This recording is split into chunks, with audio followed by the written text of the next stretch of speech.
அனு, ஆகாஷ் 2 பேருமே சேர்ந்து சமைச்சிட்ருக்காங்க. காய் எல்லாமே கீழே கொட்டிடுச்சு. அதை ஆகாஷ் எடுத்துகிட்ருக்காரு. நான் சமைச்சிக்கிறேன், நீங்கள் போங்க, நான் சப்பாத்தி தானே பண்ணணும், நான் சூப்பராக பண்ணுவேன் அப்படின்னு சொல்கிறாரு. அதை கேட்டோடனே அங்கே அபி, ராகவ் 2 பேருமே வந்திருக்காங்க. இங்கே பாருங்கள், நீங்கள் 2 பேருமே போங்க, நானும் அபியும் சமைச்சிக்கிறோம் அப்படின்னு சொல்கிறாரு ராகவ். அங்கேருந்து 2 பேருமே போகிறாங்க. இங்கே பாரு, நான் சென்னா மசாலா சூப்பராக பண்ணுவேன், சப்பாத்தி எல்லாம் நானே உனக்கு பண்ணித்தரேன் அபி அப்படின்னு ராகவ் சொல்கிறாரு. அப்படியே சந்தோஷமாக சமைக்கிறாரு. சமைச்சு முடிச்சுட்டு அதை அப்படியே எடுத்துகிட்டு வந்து சென்னாவை கொடுக்குறாரு.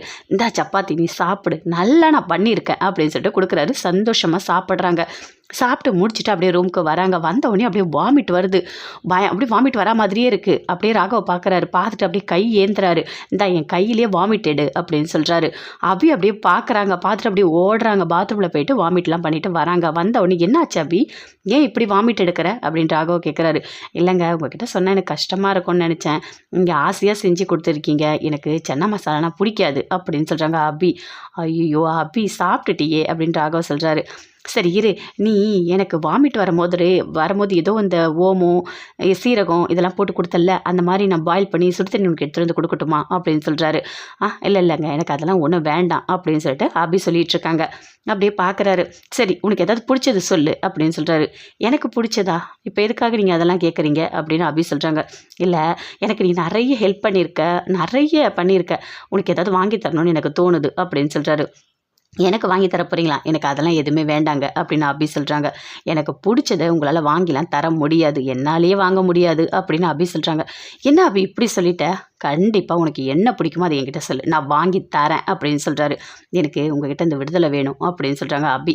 அதெல்லாம் கிடைக்கும் அபி, அதெல்லாம் கிடைக்கும், வேறு ஏதாவது உனக்கு பிடிச்சது சொல்லு. அது மட்டும் இல்லை, பாவம் இல்லை, எனக்கு ரொம்ப கஷ்டமாக இருக்குது தெரியுமா, உங்கள் அக்கா அந்த முரளிக்கிட்ட மாட்டிக்கிட்டு ரொம்ப ரொம்ப ரொம்ப கஷ்டப்பட்டாங்க. அந்த ராட்சசங்கிட்ட இருந்து எப்படியாவது அஞ்சலி அக்காவை காப்பாற்றணும், அவங்க வாழ்க்கை நல்லா இருக்கணும், அதுதான் என்னோட ஆசை அப்படின்னு அபி சொல்கிறாங்க. அபி, நீ சொல்கிறது எல்லாம் நடக்கும் அபி, உனக்கு என்ன பிடிக்கும்னு சொல்லு அப்படின்னு சொல்கிறாரு. இல்லை அவ்வளோதாங்க, எனக்கு ஒன்றும் பிடிக்காது, வேறு ஒன்றும் கிடையாது அப்படின்னு சொல்கிறாங்க. அப்படியே பார்க்குறாரு அந்த கிஃப்ட்டை. பார்த்துட்டு என்ன அபி, ஏன் நீ இந்த கிஃப்ட்டை ஓப்பன் பண்ணலையா, உனக்கு வந்திருக்கா அப்படின்னு ராகவ் கேட்குறாரு. ஆமாங்க, அந்த கிஃப்ட்டு அடிக்கடிக்கு வந்துகிட்டே இருக்குது, யாருன்னே தெரியல, அதனால தான் நான் பிரிச்சே பார்க்கல அப்படின்னு சொல்கிறாங்க. ஐயோ, பாரு, நல்லா பாரு அப்படின்னு சொல்லிட்டு அப்படியே ரொம்ப ஒரு மாதிரி பேசுகிறாரு. அப்படியே அபி பார்க்குறாங்க. ஓ, அப்போ இவ்வளோ நாளாக கிஃப்டெல்லாம் அனுப்புனது நீங்கள் தானா, நீங்கள் அனுப்புனது தானா, உங்கள் மேலே தான் எனக்கு டவுட்டாக இருக்குது அப்படின்னு சொல்லிட்டு அப்படியே யோசிக்கிறாங்க. அப்படியே பார்க்குறாங்க. பார்த்துட்டு மறுபடியும் அங்கே பாத்ரூம் போகிறாங்க. போயிட்டு போகும்போது அப்படியே ராகவ் வந்துட்டு ரூம்லேயே இருந்துட்டு அப்படியே யோசிக்கிறாரு. எப்படி நம்ம காதலை சொல்கிறது, எப்படி பண்ணலாம், அபி ஐ லவ் யூ அப்படிலாம் சொல்லிட்டு அப்படியே ஆக்ஷன்லாம் பண்ணிவிட்டு அப்படியே ரூம்குள்ளேயே நின்றுட்டுருக்காரு. அதெல்லாம் அப்படியே அபி பாத்ரூம் ஓப்பன் பண்ணிவிட்டு அப்படியே வெளியே வரும்போது பார்க்குறாங்க. இவர் என்ன பண்ணிகிட்ருக்காரு, இவர் ஒன்றுமே புரியலையே அப்படின்னு சொல்லிட்டு அப்படியே கிட்ட வராங்க. என்னங்க, என்ன பண்ணிகிட்ருக்கீங்க நீங்கள் அப்படின்னு சொல்லிட்டு அபி கேட்குறாங்க. அபி வா வா வா வா, நீ உட்கார் வா அப்படின்னு சொல்லிட்டு அப்படியே கையை பிடிச்சி அப்படியே உட்கார வைக்கிறாரு. என்னங்க அப்படின்னு அபி கேட்குறாங்க. இல்லை, ஆட்ஷூட் வருது இல்லை, அதுக்கு நிறைய காஸ்டியூம்லாம் எடுத்து வச்சிருக்காங்க, அதெல்லாம் நீ பார்த்தியா அப்படின்னு சொல்கிறாரு. ஐயோ, எனக்கு அந்த ஆடில் நடிக்கவே பிடிக்கலங்க அப்படின்னு அபி சொல்கிறாங்க. உனக்கு நடிக்க பிடிக்கலையா, அதெல்லாம் முடியாது, நடிச்சு தான் ஆகணும் அப்படின்னு சொல்கிறாரு. இல்லைங்க, எனக்கு பிடிக்கவே இல்லை, எனக்கு ஒரு மாதிரி இருக்குது அப்படின்னு அபி சொல்கிறாங்க. அப்படியா, சரி, நான் வேறு யாராவது மாடல் பார்க்கட்டுமா அப்படின்னு ராகவ் சொல்கிறாரு. இது வேறு ஏதாவது மாடல் பார்க்குறாரா, ஆமாம் அபி, நான் டிக்கெட்லாம் புக் பண்ணணும், முன்னாடி நீ சொன்னால் தான் நான் மாடல் ஏதாவது பார்ப்பேன் அப்படின்னு சொல்கிறாரு. இங்கே பாருங்க, நான் நடிக்கலைன்னா நீங்கள் யார் கூடயும் சேர்ந்துலாம் நடிக்கக்கூடாது அப்படின்னு அபி சொல்கிறாங்க. என்ன அபி இப்படி பேசுகிற, நீயும் நடிக்க மாட்டேற, என்னையும் நடிக்க விட மாட்டேற, அப்புறம் கிளைண்ட் ஒத்துக்க மாட்டாங்க அபி அப்படின்னு ராகவ் சொல்கிறாரு. நீங்கள் மாடல்லாம் எதுவும் பார்க்க வேணாம், அப்படி உங்களை நிம்மதியாக இருக்க விட்டுருவோன்னா, இன்னொருத்தவங்க கூட நீங்கள் நடிச்சிடுவீங்களா, நான் இருக்கிற வரைக்கும் கண்டிப்பாக உங்களை நிம்மதியாக இருக்கவே விட மாட்டேன் அப்படின்னு அப்படியே மைண்ட் வைஸில் அபி அப்படியே யோசிக்கிறாங்க. சரிங்க, நானே நடிக்கிறேன் அப்படின்னு சொல்கிறாங்க. ஓகே அபி, ஓகே, நீயே நடிக்கிறியா, சரி அப்படின்னு சொல்லிட்டு அப்படியே மனசுக்குள்ளே நினைக்கிறாரு. என்னை யாருக்காகவும் நீ விட்டு கொடுக்க மாட்ட அபி, எனக்கு அது தெரியும் அபி அப்படின்னு சொல்லிட்டு, சீக்கிரமாக அந்த நாள் வந்துடணும் அப்படின்னு சொல்கிறாரு. அந்த நாள் வந்துடணுமா, என்னது அது அப்படின்னு அபி கேட்குறாங்க. அதுவா, ஒன்றும் இல்லை அப்படின்னு சொல்லிட்டு அப்படியே அங்கே வந்து போகிறாரு. என்ன இவர் ஒரு மாதிரி இருக்காரு, ஒரு மாதிரி பேசுகிறாரு, ரொம்ப ஹாப்பியாக இருக்காரு, ஒன்றுமே புரியலையே அப்படின்னு சொல்லிட்டு அப்படியே அபி பார்த்துட்டே இருக்காங்க. அப்படியே அந்த பக்கமாக முரளி வராரு. என்ன பேசுகிறாங்க அப்படின்னு சொல்லிட்டு அபி ராகவ் ரூமில் அப்படியே ஒட்டு கேட்குறாரு. கேட்டுட்டு ஐயோ சந்தோஷமாக பேசுகிற மாதிரி இருக்கே, ஒரு கோவம் கூட இல்லையா, இவனுக்கு ஒரு கோவம் கூட இல்லையா, இவன் ஏன் இப்படி இருக்கான் ஒன்றுமே புரியலையே. அப்படியே வராரு. வந்தவொடனே அனு ஆகாஷ் 2 பேருமே சேர்ந்து அப்படியே ஹாலில் சந்தோஷமாக அப்படியே ஃபோன் பார்த்துட்ருக்காங்க. ஐயோ ஐயோ ஐயோ எல்லாருமே சந்தோஷமாக இருக்காங்களே, நான் மட்டும்தான் நிம்மதியே இல்லாமல் இருக்கேன் அந்த வீட்டில். எனக்கு மட்டும்தான் இவ்வளோ கஷ்டம் நடக்குது, என்ன அப்படியே எல்லாரும் குழி தோண்டி அப்படியே புதைச்சிட்டு நீங்களாம் மட்டும் சந்தோஷமாக இருக்க பார்க்குறீங்களா, விட்டுருவேனா அப்படின்னு சொல்லிட்டு அப்படியே ஒரு மாதிரி புலம்பிக்கிட்டே அங்கேருந்து போகிறாரு. எல்லாருமே சேர்ந்து அந்த டைனிங் டேபிளில் சாப்பிட்டுட்டு இருக்காங்க. சாப்பிட்டுட்டே இருக்கும்போது சூப்பர், நீ ஆட் ஷூட்லாம் நடிக்க போறியா அப்படின்னு பாட்டி கேட்குறாங்க. ஆமாம் பாட்டி அப்படின்னு சொல்லிட்டு ராகவ் சொல்கிறாரு.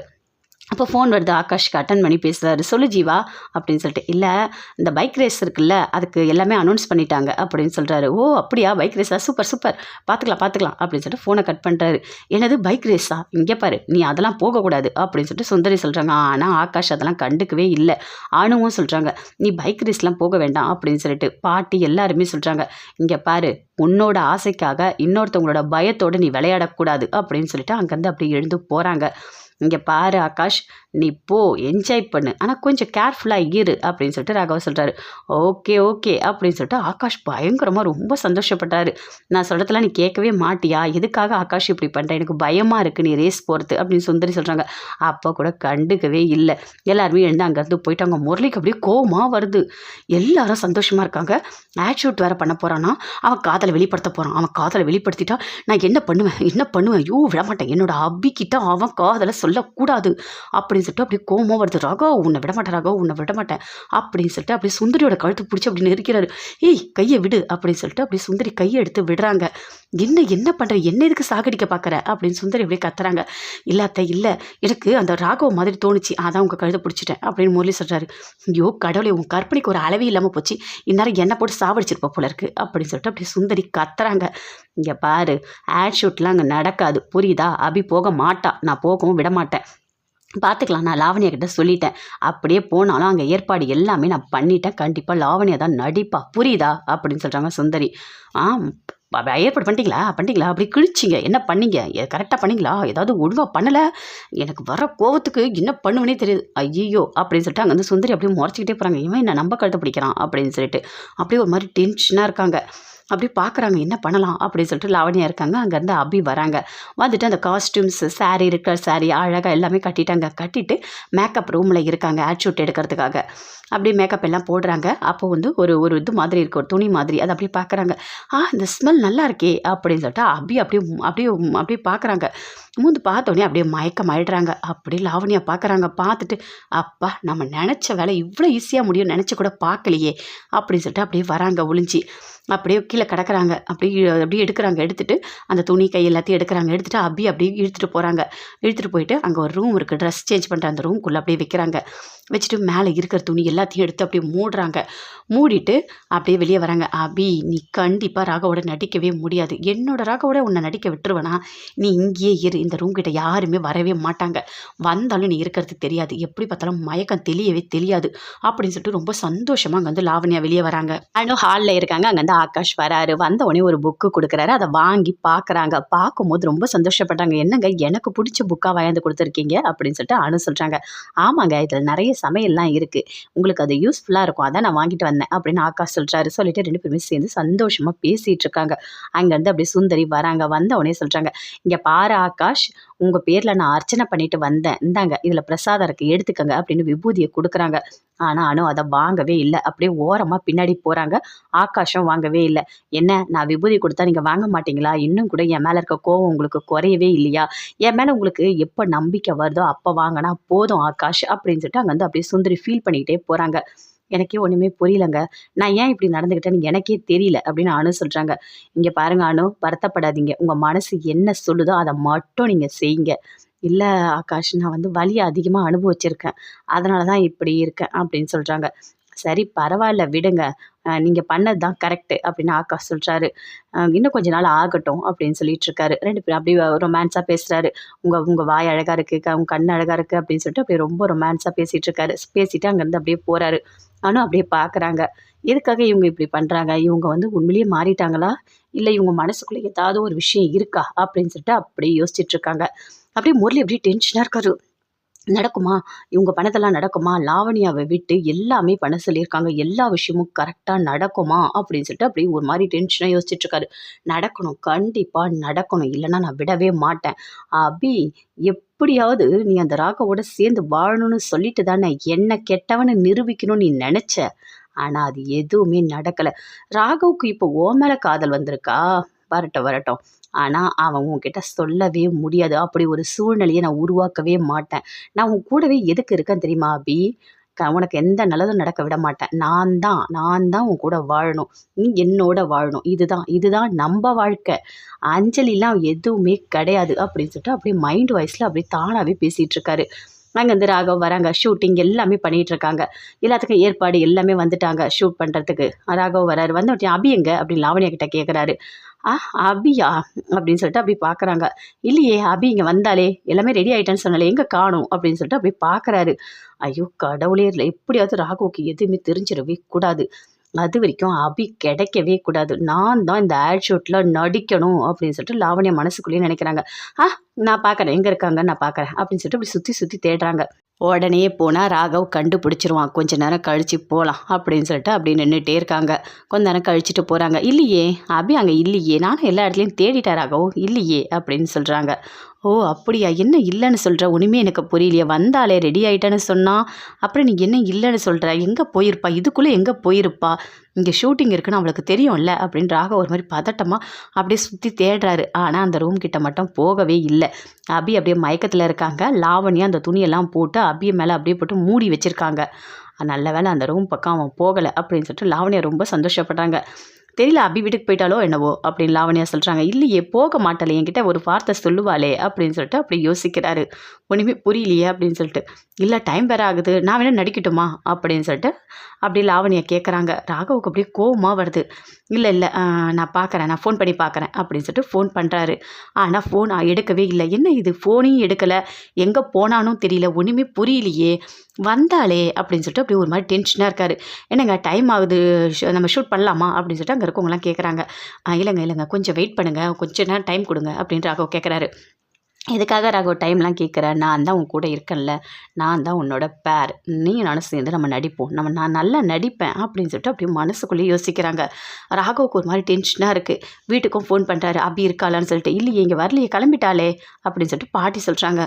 இல்லை பாட்டி ஒன்றும் இல்லை அப்படின்னு சொல்லிட்டு ராகவ் ஃபோனை வைக்கிறாரு. வச்சுட்டு யோசிக்கிறாரு. இல்லையே அபி ஷூட்டிங்க்கு வந்தால் கிளம்புனா ஃபோன் பண்ணால் எல்லாத்தையும் என்கிட்ட சொன்னாலே, ஏன் இப்போது காணோம், என்ன ஆச்சு எப்படி அப்படின்னு சொல்லிட்டு ஒரு மாதிரி அப்படியே பயங்கர டென்ஷனாக அப்படியே சுற்றி சுற்றி தேடுறாரு. எல்லா இடத்துலையுமே தேடுறாரு. பயங்கரமாக டென்ஷனோடு தேடுறாரு. அதை பார்த்தோன்னே அப்படி லாவண்யாவுக்கு கோபமாக வருது. எதுக்காக இந்த ராகவ் இப்படி ஸ்ட்ரெயின் பண்ணி தேடுறான்னு தெரியலையே. அபி இல்லைன்னா இவனால் இருக்கவே முடியாது போல இருக்கே. அந்த மாதிரி இவனோட ஃபேஸ் ரியாக்ஷன் இருக்குது. எதுக்காக ராகவ நீ இப்படி மாறின? எதுக்காக நீ அந்த அபியை இப்படி தேடுற? அவள் இல்லைனா விட்டுட்டு போக வேண்டியது தானே, எதுக்காக என்னை இப்படி கோவப்படுத்துற அப்படின்னு சொல்லிட்டு லாவணி அப்படியே பயங்கர கோவமாக அப்படியே பார்க்குறாங்க.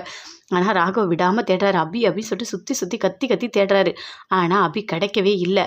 பயங்கரமாக டென்ஷனாக இருக்கார். எங்கே போயிருப்பா அபி அப்படின்னு சொல்லிட்டு. முரளி அப்படி டென்ஷனாக வந்து கேட்குறாரு சுந்தரிக்கிட்ட. இங்கே பாருங்கள் அபி நடிக்க போயிருக்கா, அங்கே ஏதாவது நடந்ததா என்னன்னு உடனே ஃபோன் பண்ணுங்கள் லாவண்யாவுக்கு அப்படின்னு சொல்லிட்டு அப்படியே ஒரு மாதிரி பதட்டமாக சொல்கிறாரு. இரு நீ டென்ஷன் ஆகாத, நான் ஃபோன் பண்ணி கேட்குறேன் அப்படின்னு சொல்லிட்டு சுந்தரி ஃபோன் பண்ணுறாங்க லாவண்யாவுக்கு. என்ன அங்கே ஆட் ஷூட் நடக்குதா இல்லை அவள் நடிக்கலையா அப்படின்னு சொல்லிட்டு கேட்குறாங்க. இல்லை ஆண்டி இல்லை, நான் வந்து பிளான் பண்ணி அவளுக்கு மயக்க மருந்து கொடுத்து அவளை ஒரு ரூமில் வச்சுட்டு மேலே ஒரு துணியை போட்டு மூடி வச்சுட்டேன். அவள் கண்டிப்பாக மயக்கம் தெளியவே தெரியாது, அந்த ரூம் பக்கம் யாரும் போகவும் மாட்டாங்க அப்படின்னு லாவண்யா சொல்கிறாங்க. சரி அதே மாதிரி பார்த்துக்கோ, நீ ஏன் நடி சரியா அப்படின்னு சொல்கிறாங்க. சரி அப்படின்னு சொல்லிட்டு ஃபோனை கட் பண்ணுறாங்க. அப்படியே அப்படியே ஒரு மாதிரி கோவமாக கேட்குறாரு. என்னத்த என்ன என்ன என்ன நடக்குது அங்கே அப்படின்னு சொல்லிட்டு. ஒன்றும் இல்லை, நான் தான் பிளான் போட்டு கொடுத்துட்டேன்ல, லாவண்யா நான் சொன்ன மாதிரியே பண்ணிட்டா. அவள் வந்துட்டு மயக்க மருந்தை கொடுத்துட்டு அபியை ரூமில் போட்டு வச்சிருக்காளாம் மூடி, அதனால் தெரியாது அப்படின்னு சொல்கிறாங்க. அது எப்படி தெரியாது? ராகவ போய் எல்லா ரூம்லேயும் தேடினா கிடச்சிருவாள்ல அப்படின்னு சொல்கிறாங்க. அப்படியே ஒரு மாதிரி கோவமாக வருது அவங்க சுந்தரிக்கு. நான் என்ன சொன்னாலும் நீ புரிஞ்சிக்கவே மாட்டியா? அங்கே இப்போ ஷூட்டிங்கில் நடிக்கலை, அது போதும். அதுக்கு அடுத்து என்ன நடக்குது நம்ம ஃபோன் பண்ணி கேட்டால் தான் நமக்கு தெரியும் அப்படின்னு சொல்கிறாங்க. அத்தை ஒண்ணே ஒண்ணு சொல்றேன். அந்த ராகவோட அபிய ஆட் பண்ணவே கூடாது. அது பண்ணா நான் ஒத்துக்கவே மாட்டேன் அப்படின்னு சொல்றாரு. நான் தான் சொல்லிட்டேன்ல, நீ சொன்னா மாதிரி பிளான் எல்லாமே போட்டாச்சு. அங்க ஒர்க் அவுட் ஆயிட்டிருக்கு. நீ கவலையே படாத. அடுத்தது என்ன நடக்குதுன்னு எல்லாமே நம்ம லாவண்யாவுக்கு ஃபோன் பண்ணி கேட்டு தெரிஞ்சுக்கலாம். நீ ஃபர்ஸ்ட்டு டென்ஷன் ஆகாத அப்படின்னு சுந்தரி சொல்றாங்க. எப்படி அத்த? எப்படி? எப்படி டென்ஷன் ஆகாம இருக்க முடியும்? அங்க என்ன நடக்குதுன்னு எனக்கு டென்ஷனா இல்லாம இருக்க முடியுமா? நானும் அங்க போக முடியாது. போனா, "ஏன் வந்த? எதுக்கு வந்த?" அப்படின்னு 1008 கேள்வி கேட்பான் அவன். அதனால நான் இங்கேயே இருக்கேன். ஆனா என் மனசு முழுக்க அங்க தான் இருக்கு அத்த. அங்க என்ன நடக்குது? என்ன நடக்குது? என்ன நடக்குது? அப்படின்னு சொல்லிட்டு அதே யோசனையா இருக்கு அத்த. அப்படின்னு சொல்லிட்டு அப்படியே கோவப்படுறாரு. இங்க பாரு, அங்க என்ன நடக்குது? என்ன நடக்குதுன்னு அப்படியே ஒரு மாதிரி டென்ஷன் ஆயி, "நீ பைத்தியம் பைத்தியம் ஆயிடாத. சரியா? நீ போ. நான் பார்த்துக்கிறேன்." அப்படின்னு சொல்லிட்டு அங்கேருந்து சுந்தரி போறாங்க. இவங்களுக்கு என்ன டென்ஷன் இருக்க போகுது? இவங்களுக்கு ஒண்ணுமே கிடையாது. ஆனா எனக்கு தான் டென்ஷன் அதிகம். அவன் வேற காதல சொல்லப் போறேன்னு சொல்லியிருக்கான். எப்படியாவது அவன் சொல்லிட்டா, அப்படி ஒரு விஷயம் நடக்கவே கூடாது. விடவே கூடாது அப்படின்னு சொல்லிட்டு அப்படியே ஒரு மாதிரி கோவமா இருக்காரு. அபியோட அம்மா, அப்பா, அத்தை 3 பேருமே உட்காந்து பேசிட்டு இருக்காங்க. "எனக்கு அபி ஞாபகமாவே இருக்கு. ஒரு வாட்டி ஃபோன் பண்ணுப்பா" அப்படின்னு சொல்லிட்டு அவங்க அக்கா சொல்றாங்க. சரி எனக்கா நான் பண்றேன்" அப்படின்னு சொல்லிட்டு சிவராமன் ஃபோன் பண்றாரு. அனுவும் அட்டெண்ட் பண்ணி பேசுறாங்க. "எப்படிம்மா இருக்க? நல்லா இருக்கியா?" அப்படின்னு சொல்லிட்டு எல்லாருமே சேர்ந்து பேசுறாங்க. அவங்க அம்மா, அத்தை எல்லாருமே. நல்லா இருக்கேன். ஒண்ணும் இல்ல" அப்படின்னு சொல்லிட்டு இருக்காங்க. "எங்க அபி இருக்காளா?" அப்படின்னு சொல்லிட்டு கேட்குறாரு. "இல்ல, அவளுக்கு இன்னைக்கு ஆட் ஷூட் இருக்கு" அப்படின்னு சொல்றாங்க அனு. "ஆட் ஷூட் அப்படின்னா என்னம்மா?" அப்படின்னு சொல்லிட்டு கேட்குறாரு. "இல்ல, 2 பேருமே சேர்ந்து பிசினஸ்க்காக சேர்ந்து நடிப்பாங்க" அப்படின்னு சொல்றாங்க அனு. "ஓ! அப்படியா? சரிம்மா, சரிம்மா. நல்லபடியா பண்ணட்டும். நான் அபிகிட்ட அப்புறம் பேசிக்கிறேன்" அப்படின்னு சொல்லிட்டு ஃபோன கட் பண்றாரு. "என்னது இது ஆட் ஷூட்ன்னு என்னவோ சொன்ன? என்னது சிவராமா?" அப்படின்னு அவங்க அக்கா கேட்குறாங்க. "அதுவா ஒண்ணும் இல்ல. அபி, ராகவ் 2 பேருமே சேர்ந்து நடிக்கிறாங்களாம். அந்த நடிச்சா அது ஏதோ பிசினஸ்க்காக பண்றாங்க" அப்படின்னு சொல்றாரு. "ஓ! அப்படியா? சரி, சரி. 2 பேருமே சேர்ந்து சந்தோஷமா இருந்தா போதும். அதுதானக்கா நமக்கு வேணும். நான் வேற போயிட்டு அங்க வேற குடிச்சிட்டு உளறிட்டு வந்துட்டேன். எனக்கு அது மனசுக்குள்ள கஷ்டமாவே இருந்தது. ஆனா மாப்பிள அதெல்லாம் பெருசா எடுத்துக்கவே இல்ல. தப்பா எடுத்துக்கவே இல்ல. 2 பேரும் சேர்ந்து சந்தோஷமா தான் இருக்காங்க. நல்ல மாப்பிள தான்க்கா. இந்த மாதிரி மாப்பிள கிடைக்க நம்ம குடுத்து வச்சிருக்கணும்க்கா" அப்படின்னு சொல்றாரு. ஆ குடுத்து வச்சிருக்கணும் தான் அப்படின்னு சொல்லிட்டு அவங்க அக்கா நினைக்கிறாங்க. ஆனா அவங்களுக்குள்ள எவ்வளோ பிரச்சனை ஓடுது. அபி மனசுக்குள்ள எவ்வளோ வலி இருக்கு, எவ்வளோ கஷ்டம் இருக்குன்றது எதையுமே அவ காட்டிக்காம வாழ்ந்துட்டு இருக்கா அப்படின்னு சொல்லிட்டு அவங்க அக்கா மனசுக்குள்ளேயே அப்படியே நினைக்கிறாங்க. ஆமாங்க, மாப்பிள்ளைகிட்ட நான் சொல்லிட்டு தான் வந்தேன். என் பொண்ணு மேல எந்த தப்புமே இல்ல. என் பொண்ணு ரொம்ப ரொம்ப தங்கமான பொண்ணு. ஏதோ சூழ்நிலையால தான் இப்படி ஆச்சுன்னு சொல்லிட்டு. அது எல்லாம் மாப்பிள்ளை சரியா புரிஞ்சுகிட்டு இருக்காருங்க. அதான் நான் அபிய நல்லா பார்த்துக்கிறாரு. 2 பொண்ணுமே சந்தோஷமா இருந்தாலே எனக்கு போதும் அப்படின்னு சொல்றாரு. சரி நாம போயிட்டு அபி, அனு 2 பேரும் ஒரு வாட்டி பார்த்துட்டு வரலாம் அப்படின்னு சொல்றாரு. நீ சொல்றதும் நல்லா தான் சிவரமா இருக்கு. கண்டிப்பா பொண்ணுங்களெல்லாம் அடிக்கடிக்க போய் பார்த்துட்டே இருக்கணும். அப்பதான் அவங்களுக்கும் சந்தோஷமா இருக்கும். இல்லன்னா அவங்க நம்ம வீட்டுக்கு வரணும். அப்படியே கண்டுக்காமலாம் விட்டுறக்கூடாது. ஏற்கனவே அந்த சுந்தரி அம்மா என்னென்ன பண்ணுச்சுன்னு பார்த்தோம்ல. கொஞ்ச நெஞ்ச வேலையா பார்த்தது. பாவம் நம்ம அணுவ போட்டு படுத்தி எடுத்துருச்சு. ஒரு வேளை மென்டலாவே ஆக்க பாத்துது. நல்ல வேளை ஏதோ அபி இருந்ததுனால எல்லாத்தையும் நிரூபிச்சு அணுவ வந்து காப்பாத்தியிருக்கா. இல்லன்னா என்ன ஆயிருக்கும்? அதனால நம்ம அடிக்கடிக்க நம்ம பொண்ணுங்கள போய் பார்க்கணும். பார்க்கணும் இல்லன்னா அபி, அனு 2 பேருமே நம்ம வீட்டுக்கு வரணும். அதுதான் நல்லது. அந்த காலத்துலலாம் அப்படிதான்ப்பா. பொண்ணு குடுத்தாங்கன்னா, நான் இத குடுக்க போறேன், அத குடுக்க போறேன். அந்த சாக்குல போய் பொண்ண பார்த்துக்கிட்டே இருப்பாங்க. எல்லாத்துக்கும் ஒரு காரணம் இருக்கும். அப்படி ஒண்ணும் பொண்ண கல்யாணம் பண்ணி குடுத்துட்டா அப்படியே விட்டுற மாட்டாங்க. அப்படின்னு சொல்லிட்டு அவங்க அக்கா சொல்றாங்க. "என்னக்கா நான் போய் பார்க்க மாட்டேன்ற மாதிரி பேசிட்டு இருக்க?" அப்படின்னு சிவராமன் சொல்றாரு. "இல்லப்பா அதுக்காக நம்ம சொல்லல. நம்ம போயிட்டு வரலாம்" அப்படின்னு சொல்லிட்டு அவங்க அக்கா சொல்றாங்க. "சரிக்கா நம்ம போயிட்டு வரலாம்" அப்படின்னு சொல்லிட்டு சிவராமன் அவங்க அக்கா கிட்ட சொல்லிட்டு இருக்காரு. ராகவ் அங்க இருக்க எல்லா இடத்துலயுமே அபிய சுத்தி சுத்தி தேடுறாரு. ஒவ்வொரு இடத்தா போய் பார்க்குறாரு. அங்க அந்த ரூம பார்க்குறாரு, அங்க பார்க்குறாரு, இங்க பார்க்குறாரு, எல்லா இடத்துலயும் பார்க்குறாரு. ஆனா அபி படுத்துட்டு இருக்க அந்த ரூம் பக்கமும் அவரு போறாரு. போம்போது அப்படியே லாவண்யா சொல்றாங்க, "ராகவ், நான் அந்த ரூம பார்த்துட்டேன். அங்க அபிலாம் இல்ல. வெறும் துணி தான் இருக்கு. வேற எதுவும் இல்ல" அப்படின்னு லாவண்யா சொல்றாங்க. அத விட்டுட்டு அடுத்த இடத்துல பார்க்குறாரு. எல்லா இடத்துலயும் அப்படியே ஒரு மாரி ஆவேசமா பார்க்குறாரு. எங்க போயிருப்பா அபி? ஒண்ணுமே புரியலையே. இங்க தானே இருந்தா அப்படின்னு சொல்லிட்டு பயங்கர டென்ஷனா அப்படியே தேடிட்டு இருக்காரு. அப்பா நல்ல வேளை தப்பிச்சோம். அந்த ரூம் பக்கம் போனா. இல்லன்னா இந்நேரம் நம்ம நல்லா மாட்டியிருப்போம் அப்படின்னு சொல்லிட்டு லாவண்யா அப்படியே மைண்ட் வாய்ஸ்ல அப்படியே யோசிச்சுட்டு இருக்காங்க. "நீ என்னதான் தேடினாலும் கண்டிப்பா அபி உன் கையில கிடைக்கவே மாட்டா ராகவ். நான் தான் உன் கூட நடிக்க போறேன். நீ தான் என் கூட நடிக்க போற. நம்ம 2 பேரும் சேர்ந்து தான் நடிக்க போறோம். அப்பதான் ரொம்ப நல்லா வரும். உன்னை யாருக்கும் நான் விட்டு கொடுக்க மாட்டேன். கண்டிப்பா விட்டு கொடுக்கவே மாட்டேன் ராகவ் அப்படின்னு சொல்லிட்டு அப்படியே மைண்ட் வைஸ்ல அப்படியே லாவண்யா யோசிச்சுட்டு இருக்காங்க. நாங்க ஆட்ஷூட்ல இருக்கவங்களும் மறுபடியும் சொல்றாங்க, "இல்ல ரொம்ப லேட் ஆகுது. இவ்வளோ நேரம் எப்படி வெயிட் பண்ண முடியும்?" அப்படின்னு சொல்றாங்க. "இல்ல கொஞ்சம் அட்ஜஸ்ட் பண்ணிக்கங்க. கண்டிப்பா வெயிட் பண்ணி தான் ஆகணும். குறிப்பிட்ட டைம்ல நாங்க வந்து இத குடுக்கணும் இந்த ஆட. இன்னைக்கு விட்டுட்டா எங்களுக்கு டைம் இருக்காது." அப்படின்னு ராகவ் சொல்றாரு. "இல்லங்க எவ்வளோ நேரம் வெயிட் பண்றது? நாங்களும் ரொம்ப நேரமா வெயிட் பண்ணிட்டு இருக்கோம். ஆனா அவங்கள எங்கேயுமே காணுமே. ஒரு வேளை என்ன வீட்டுக்கு போயிட்டாங்களான்னு போய் பாருங்க." அப்படின்னு சொல்றாங்க அங்க இருக்கவங்கலாம். "இல்ல, இல்ல வீட்டுக்கு நான் ஃபோன் பண்ணி கேட்டுட்டேன். அங்க வந்து அபி போகவே இல்ல." அப்படின்னு சொல்லிட்டு ராகவ் சொல்றாரு. சரி ஆகாஷ்க்கு ஃபோன் பண்ணி கேட்கலான்னு சொல்லிட்டு ஆகாஷ்க்கும் ஃபோன் பண்றாரு. அபி வந்துட்டு மறுபடியும் வீட்டுக்கு வந்தாளா? அப்படின்னு சொல்லிட்டு. "என்ன ராகவ் சொல்ற? அபி வந்துட்டு முன்னாடியே போயிட்டாங்களே! நீ என்ன மறுபடியும் வந்தாங்களான்னு கேட்குற?" அப்படின்னு ஆகாஷ் சொல்றாரு. "இல்ல அபி இங்க வந்தா காஸ்டியூம்லாம் போட்டுட்டேன்னு கூட என்கிட்ட சொன்னா. ஆனா அதுக்கப்புறம் அவள காணோம். எனக்கு ஒண்ணுமே புரியல. நானும் எல்லா இடத்துலயும் தேடிட்டேன். கிடைக்கவே இல்ல. என்ன இப்படி காணோம்னு சொல்லிட்டு இருக்க?"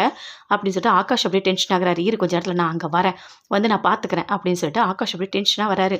"அங்க தான் போனாங்க. ரெடி ஆனாங்கன்னா காணோம்னா என்ன அர்த்தம்? ஒண்ணுமே புரியலையே!" அப்படின்னு சொல்லிட்டு அப்படியே டென்ஷனா ஆகாஷும் வராரு. ராகவும் பயங்கர டென்ஷனா இருக்காரு. எப்படியாவது வந்துட்டு அபிய கண்டுபிடிக்கணும் அப்படின்னு சொல்லிட்டு சுத்தி, சுத்தி எல்லா இடத்துலயுமே தேடிக்கிட்டு இருக்காரு. அப்படியே லாவண்யா மட்டும் சந்தோஷமா அப்படியே ரசிக்கிறாங்க. "ராகவ தேடு, ராகவ தேடு, நல்லா தேடு."